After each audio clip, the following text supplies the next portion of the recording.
Small little shout out to Evil Zargio, who just subbed to the channel. The less good version of regular Zargio. Thank you for that subscription, man. Sorry we didn't get to add that to the overlay as we got into the game.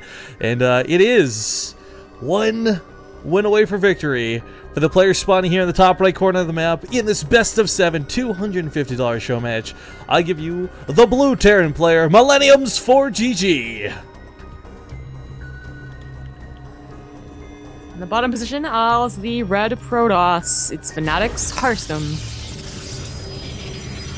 Alright, so Harstem definitely in some trouble here. You know, he fell to Cass in what was the insane macro games the last time we saw him. We've seen him play really good early games against other players too, but it just seems like he's come up against brick wall here known as ForGG, and it's hard to take away from the fact that we saw a cool Hellion play and all these other things, but it was only one game, one really off-kilter, strange, weird, like, game that won. The other one lost, of course. So I'm really curious what ForGG goes with here. Does he play like the standard, try and lock this out, take that 4-1 and walk away with a bunch of cash in his pocket? Or does he make some sort of mistake and open up a hole? Does he try something weird and different and lets Harstem get back into the series? Well, you know, one thing about, you know, Fnatic's Harstem hasn't tried is, like, abusing the fact that ForGG isn't 14 CCing a lot of these games. Maybe he just has, like, you know, PTSD from, like, versus... Euthermal. Yeah, that's the one. And he's just like, nope, never gonna try it again. Because, you know, it's much of a joke that was. He actually doesn't really practice, apparently, like, that build. So he might still not be practicing that cheese build. But it would be the one thing that, like, really just shuts it down hard as long as you practice the build. But no, he really hasn't done anything to really abuse that. I mean, the Stargate openers, the Oracle openers have been cool, but you know, you still have just enough Marines to deal with that unless you want like an all-in. Yeah, I mean, well, I mean, proxies aside, I mean, it was again Harstem's map pick, so I don't think that was even on his mind intentionally picking merry-go-round here. As we have done loser's pick for the show match for those who weren't here at the start. Well, I really feel for Harstem, I think, because, well, it was merry-go-round, Catalina, and Deadwing. Yeah, so there's not really any map you can cheese it out in that particular fashion left. Yeah, they have really awkward positions. But, like, you know, merry-go-round and Catalina, I mean, the pros still seem to really like the 3 spawn location maps for TVP, so I'm honestly surprised he didn't pick Deadwing. You know, you have the 3 easy bases, although it doesn't work quite the same versus a Terran as it would versus a Zerg, but I'm still surprised he didn't pick the largest map, I guess. Yeah, I mean, the thing about Deadwing, too, when you consider it versus a map like merry-go-round right now, it is one of those maps where Harstem could probably get to that late game. You know, take those 4 bases, turtle up, whatever, and fight against ForGG and that intense back and forth, but at the same time, I don't know where ForGG's like late game Terran is, because a lot of the games we see out of ForGG, whether it's WCS or him streaming on like the ladder, it's usually these games are over on the 20-minute mark or less. Yeah. Yeah, it's been a rather quick show, Mats, hasn't it? It's been an hour and 15 minutes. Like, not even actually, because they started a little bit late, so an hour. Yeah. I mean, it's been rather quick. We've also had some really fun games out of it too, which I've thoroughly enjoyed. Oh, for sure.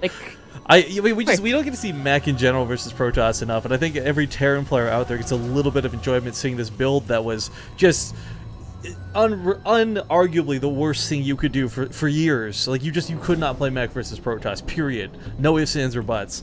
But Harstem go with the Twilight Council. Again, I'm not sure if this will... I don't think he'd go for the Blink All-In, not after Foxtrot Labs. I mean, when you see a player hold it well once, they're probably going to hold it well every other time. So I'm imagining this is just for that standard Blink. This is a better map, question mark, for it. So what he did on Foxtrot was, like, he tried to, like, just, you know, bully his way into the front. And without a ramp, you can sort of... It's easier to do that, because you can see, like, okay, they have this much, and there's no high ground advantage, so I can maybe push in here. On merry-go-round, they do have that high ground, the ramp, so the bunkers are gonna, you know, get some pot shots before you blink stalkers blink up there. But you actually have a very convenient, like, place to actually jump up onto their main. Yeah. It's not the best. It's not like Yansu, but it is there. No, what do you think? Okay, honest question here. What do you think was worse, Yansu or Polar Knight? I think Polar Knight was like straight up the worst for Blink, in my opinion. Yeah. Polar Knight. Yeah. Man, that one was just like, ugh. Yeah, for sure. But no, it's not going to be the Blink All-In, so you called it. It's just going to be the Robo follow-up, so pretty standard as the last game as well. I'm still, like, kind of wondering if Harstem really was depending on transitioning faster into Storm, because You know, that Templar arc, the Twilight Council got Oh, killed.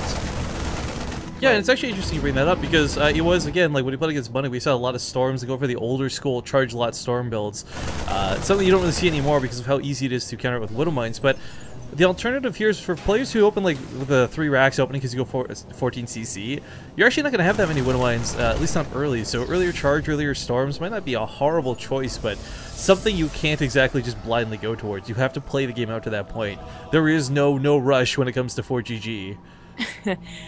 I was just thinking more like, you know, after the Twilight Council died, he pretty much replaced it immediately. So I didn't think it was that long of a you know, difference. But he seemed like his third Colossus came out like a little bit later. Like he got the upgrades before he got the third Colossus. Then he was very hesitant about getting a 4th one, which is understandable because you got to figure like they're gonna have a lot of Vikings, right? And I don't know if you're an observer over top 4GG's army, but it just, I don't know, 4GG, the way that he just demolished that last game, it seemed like Harstem was a little tripped up from losing that, but I can't say for sure. Look at this sick defense. Like, he's ready for DTs. He's ready for Blade Call-In. I mean, there's nothing Harstem could possibly do here that would have caught 4GG off guard.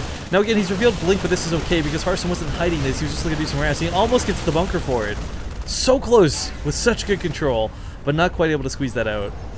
There is an observer heading towards the main to get a good look at what's going on. He'll see this 3rd CC on the way. And, you know, the maps like Merry-Go-Round, sometimes we talk about how annoyingly difficult the 3rds and 4ths can be to take, but being that 4GG took the northern base as his 3rd on Overgrowth, I think he's going to feel very comfortable expanding on this map. Looks like it. 4GG, not going to push out, looks like, until he has those medevacs, and they are popping out, so no attempt to force the overcharge, and of course with the Blink opener, that's kind of what you get. I mean, you would have had a lot of Blink Stalkers. The damage wouldn't have been done, really. And, yeah, so it's probably better for you just to collect everything that he has and go on a big push with the medevacs. But he's pushing as Harstem pushes in with his own Warp Prism. Yeah, this would be interesting. The Warp Prism's got some pretty good potential because there's nothing at home for this. But at the same time, that's a lot of units coming across the map. And Harstem, he's going to have to pick. Like, you can't overcharge the 3rd. 4GG will just go for the natural, vice versa. Yeah, he might still be able to hold, but he was probably hoping that Warp Prism could do a lot more. Okay, Guardian Shield comes into play here, but that's he's probably going to go down real quick. The Colossus, I don't know if he's got the juice for this, gets focused immediately. Time warps are way too late to this fight. In fact, the Mothership Core will go down. Harstem, yikes. We'll take that nosedive. 4-1 in the favor of 4GG.